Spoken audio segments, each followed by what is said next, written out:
Oh my god. Open the door. The year 2013. The location? Diefels in northwest Germany. We are at the Kettler household, owned by grandfather Kettler, who is now dead. But he had a son, Lutz Kettler, and Lutz Kettler also had a son, Alexander Kettler, and they are both there at the house. After a rainy day, there was a leak in the roof. So 10-year-old Kettler gets up into the attic to explore. Have a bit of a look around. There's a whole bunch of stuff in there. Antiques, photographs, and, some old roof tiles. So he goes over to the roof tiles and, behind them is something strange. A box. A mystery box.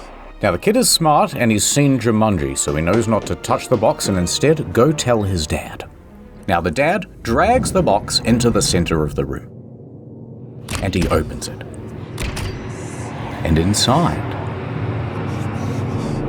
a smaller box.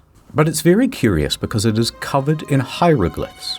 So Lutz crosses his fingers, hoping nothing supernatural will happen. And he opens the inner box. Inside is a mummy. Oh my god. But there's more. There's also two smaller boxes. One contained a death mask, and the other a canopic jar.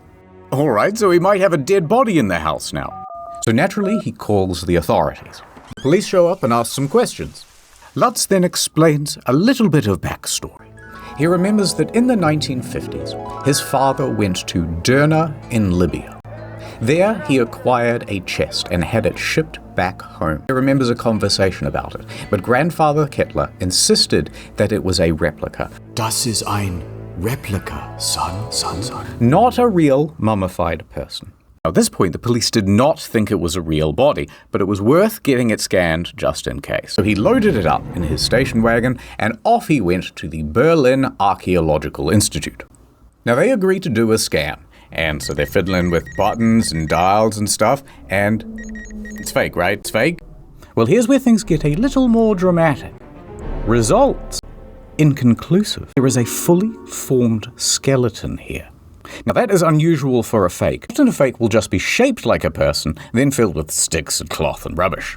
However, it got even stranger. They found that all of the bones were wrapped in some sort of metal plating or foil. Next they looked at the skull, and that's where things were the most odd.